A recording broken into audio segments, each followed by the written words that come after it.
call me Jaggi of FanSided, here with NFL expert Marcus Mosher. It is draft week, and we couldn't be more excited. It's the most wonderful time of the year. Last week, Marcus gave his full first-round predictive mock, and we just know that he's going to get every pick right. And so if you didn't get a chance to listen to that, go back and listen to the podcast version or watch it on YouTube at Stacking the Box YouTube channel. This is Stacking the Box, brought to you by FanSided, where NFL fans come to talk, celebrate, and debate. For more coverage, at fansided.com, and the passionate fans at FanSided, go check out their big board, their top 50 rankings that Marcus was a part of. Mike Luciano did some amazing work on that big board. It's interactive. Go check it out on fansided.com. All right, Marcus, here we go. Just 2 days until the NFL draft as we are doing this recording. We want to talk about the latest news, the latest rumors. What are we hearing? Should be exciting. As much as we think we know entering this process, and we spent countless hours watching film and studying these players, there's bound to be some massive shakeups. Yeah, and honestly, I think we got the first one on Saturday night when it was the Bengals trading for Dexter Lawrence, giving the Giants another top 10 pick. We're going to talk about the Bengals side of it in a little bit, but yeah, I'm excited. I think because we don't know who's going to be the number 2 pick, and we really don't know who's going to be the number 3 pick. It's creating a bunch of buzz and chaos at the top of the draft, where in previous years we kind of knew like who the names were going to be. I think we could get a wild first round on Thursday night.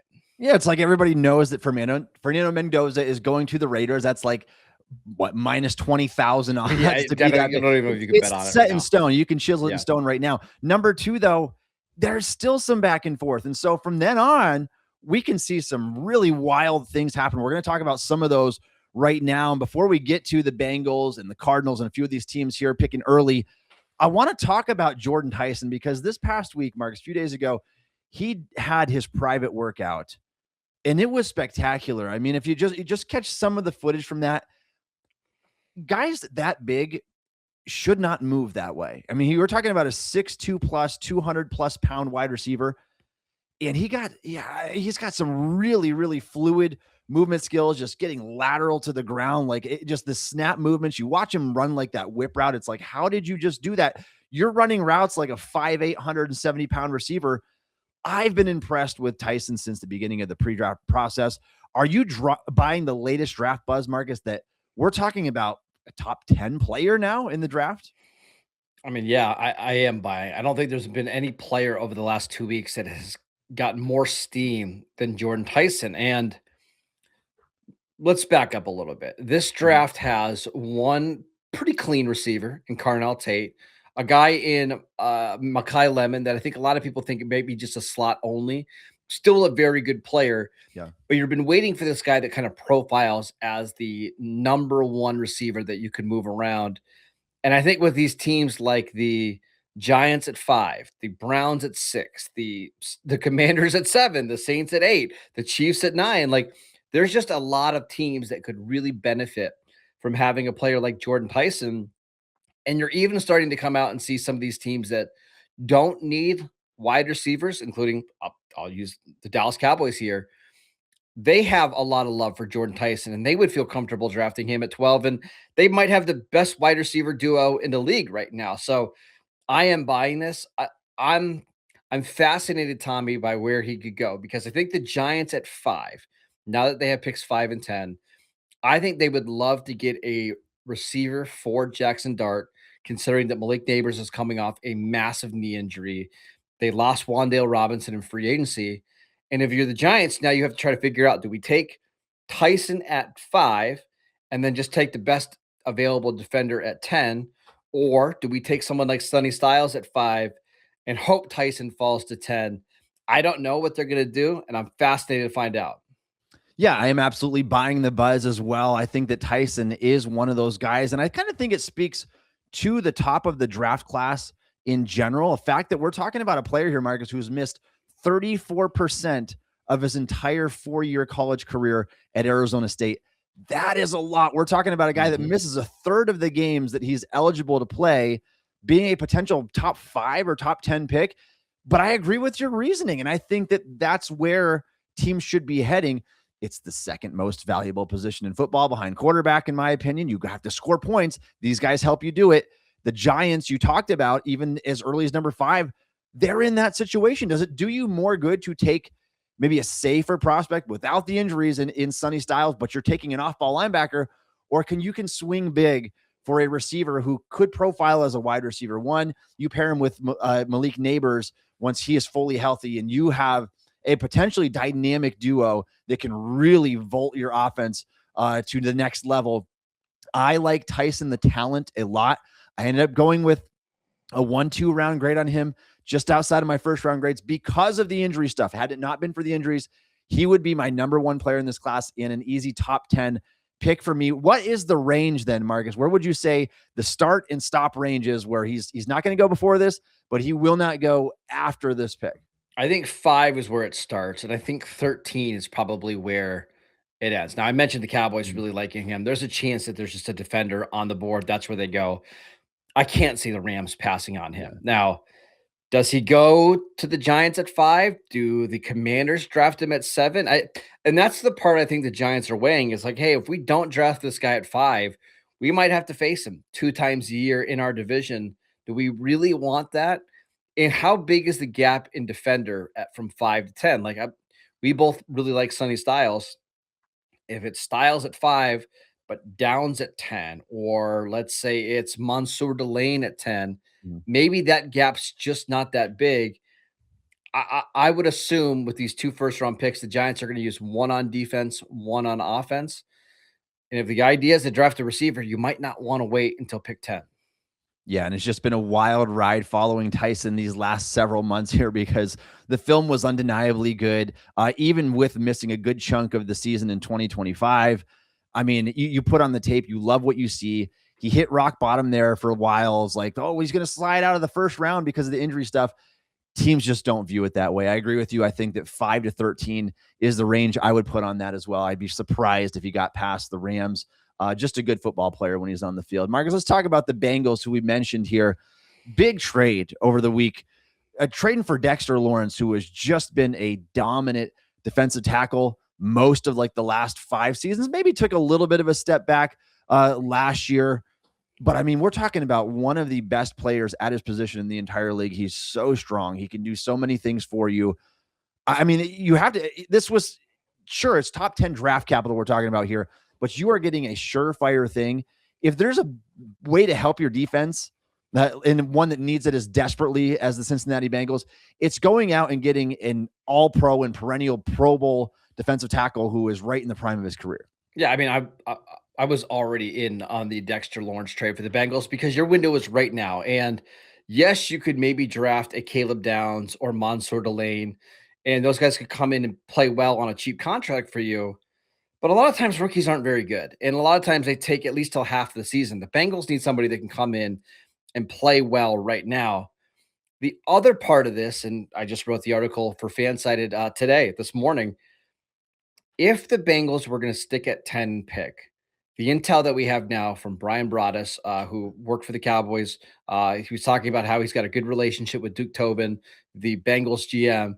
He said the intel that he had is that the Bengals were going to take Peter Woods at pick number 10. Oh, my goodness. Almost regardless of who was going to be on the board. Yeah. And to a degree, it makes sense, right? Like, they need defensive tackle help. BJ Hill and Chris Jenkins were their defensive tackles, and TJ Slayton, one of the worst defensive tackle rooms in the NFL. And I'm a little higher on Peter Woods than I think most people are right now on the expert consensus board. Tommy, he's 33rd overall. Okay. But you don't take that player at 10. Maybe you try to slide back to 15, 16, 17 and take him. You don't take him at 10. And knowing now that the Bengals were going to do that at 10, I like to trade even more for Dexter Lawrence. Yeah, I mean, oh man, how do I say this kindly? Dumb teams do dumb things, and I think that's where the Bengals were headed. This organization that's made a lot of questionable moves, that would have been a disaster. Now, if you can guarantee me I'm getting the 2024 version of Peter Woods, that becomes much more stomachable right there in that sense where it's like, okay, now I know I'm getting a good player. The problem is took a major step back this season. He came in under 300 pounds. He had no production beyond the line of scrimmage. there's a lot of reasons to worry about that player, and that's why we can see him sliding to the end of the first round or potentially even out of the first round despite a weak defensive tackle class. That's the range where I think he should go, 25 to 35, not with a top 10 pick. And regardless of the draft class, he didn't deserve to be taken there. So in that sense, yes, the Bengals made the right move here because that would have been a colossal mistake. And this just goes to show, Marcus, this is why teams, man, they get so desperate sometimes to fill needs that you forget about positional value. And I know how much they need a defensive tackle, but that would have been rough. And we know that the Bengals really value athleticism. And like someone like Reuben Bain, maybe they didn't feel like he was long enough or, athletic enough. Caleb Downs didn't test at all. And kind of the rumblings are that he would have tested as an average athlete. They like kind of having that profile. They also have a need at defensive tackle. I can understand why that would have been the pick. I wouldn't have liked it. Again, 33rd right now on the consensus board, and you shouldn't be a slave to the consensus board or anything like that. But you also have to realize, like, hey, we don't have to draft this player here if we want to get him. We could move back, or frankly, we could move up from 41 and go get him. But knowing that what we know now, I think the Bengals made a very smart decision to go out and get Dexter Lawrence, the proven player right now. Yeah, and I mean, if they were really like, let's plant our feet in the ground and take this guy, I mean, I think that would have been disastrous. If anything, look to trade back. And there's teams that want to move up in this class for one of the wide receivers. I think that there would have been options on the table. You could have landed another day 2 pick and then still got your guy.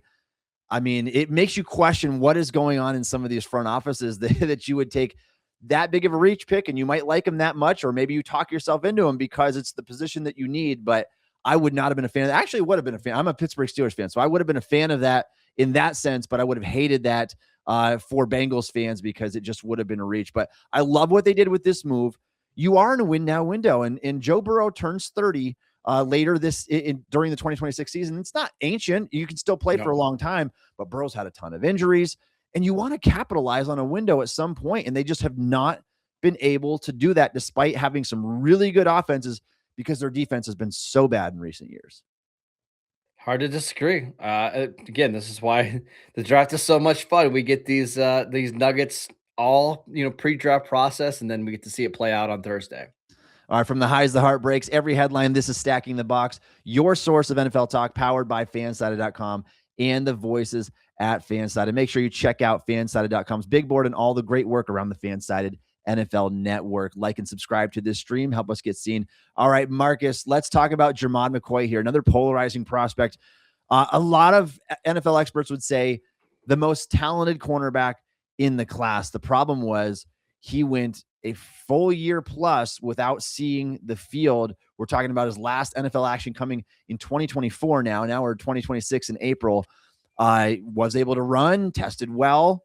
When he was able to do his workout finally, could he still fall out of the first round, though? We're talking about a cornerback with a major knee injury. I mean, this is stuff that teams just might not want to get into the weeds with at a position where it requires so much speed, change of direction ability. Like, is this really possible that Jermod McCoy, the most talented corner in this class, could fall out of the first round entirely?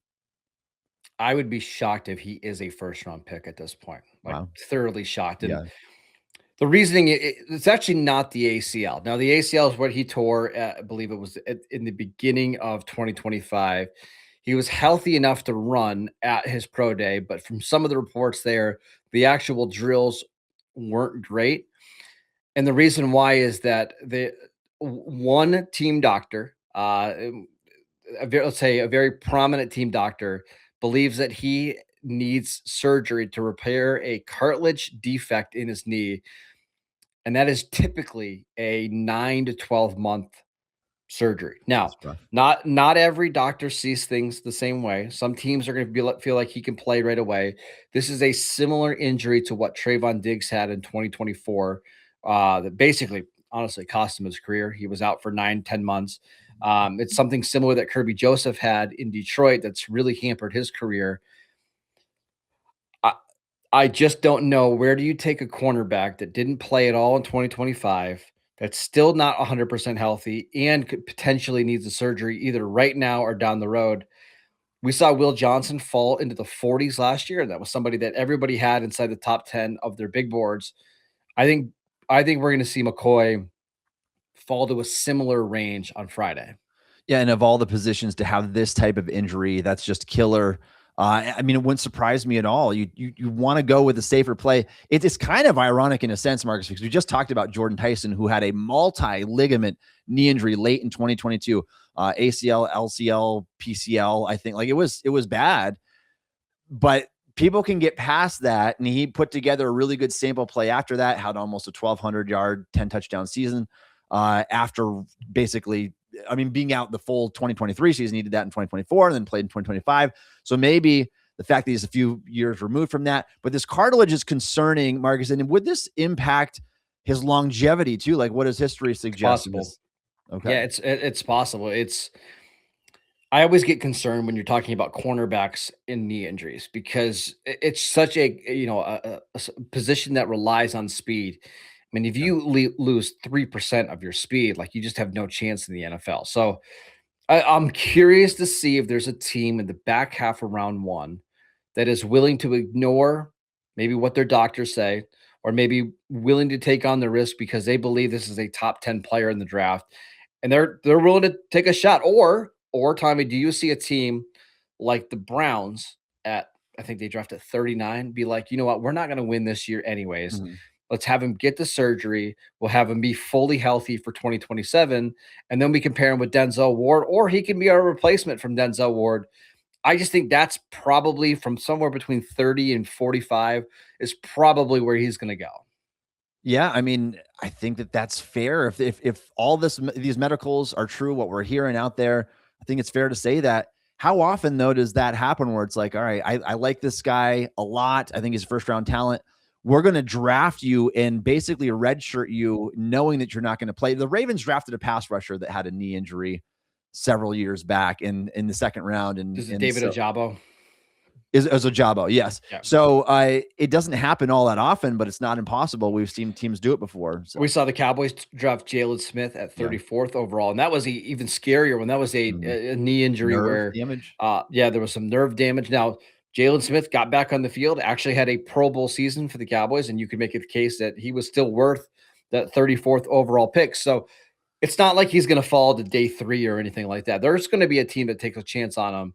I just don't think it's going to happen inside the top 20. Yeah, you watch Seattle do it at 32, and then he ended up being a great player. It's possible. For them, so. We need to talk about Jeremiyah Love here, Marcus, and a connection to the Arizona Cardinals at number 3. I mean, I've voiced my opinion with you about this before. I am not a fan of running backs early. Now, Love is my number 1 player in the class. I'm sure he's really high on your board too. I think he's a really good running back, one of the best we've seen come out as a prospect, really.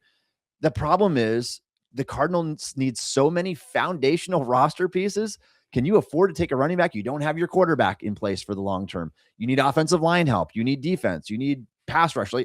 They could literally go anywhere with this pick. You could draft a wide receiver here, and at least you would get more longevity and help out your future quarterback more potentially. There's argument to be made there.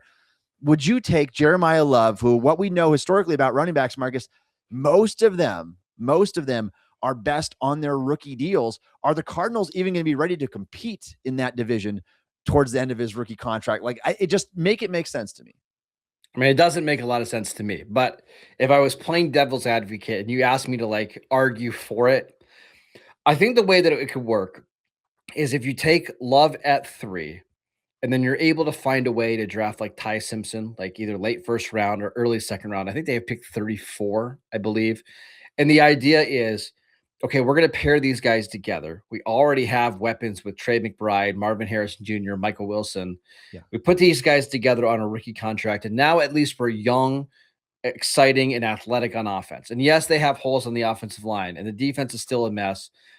But at least you're trying to fix one side of the ball, and you hired LaFleur to be your new head coach. You get a playmaker, so Ty Simpson doesn't feel like he's got to do everything. You've got a guy after the catch that can make a bunch of plays in Trey McBride. At least I could see that vision. But if you told me it's Jeremiyah Love with Jacoby Brissett and Gardner Minshew at quarter, that to me, that makes absolutely no sense. Yeah, no, what you had just outlined there, I think that is the only way that you can justify taking Jeremiyah Love there is if the plan is to, let's go back up and get Ty Simpson to be our quarterback. Now we're at least giving him weapons. I mean, it would be kind of similar to like what the Atlanta Falcons have going on, but I like the Falcons' line better. Like the Cardinals still need so many things. Number 3, really good draft capital in their situation, considering where they are and how far away they are as a team, at least what we think. They should be probably looking to just trade back, quite frankly, and just get several starting players that you can land. I mean, for your I think that's what they're trying to do. I think they're going to try to trade down to like 8, 9, Mhm. and that opens up them to take an offensive lineman like Francis Moinoa, Yeah. Spencer Fano. If I had to bet, I think that's what ultimately happens. I'll ask you the same question about Love. Where is his ceiling and floor? Are we talking like 3 to 5, 3 to 7? Like, where does he go? I can't imagine the Commanders passing on him at 7. So I would say 3 to 7.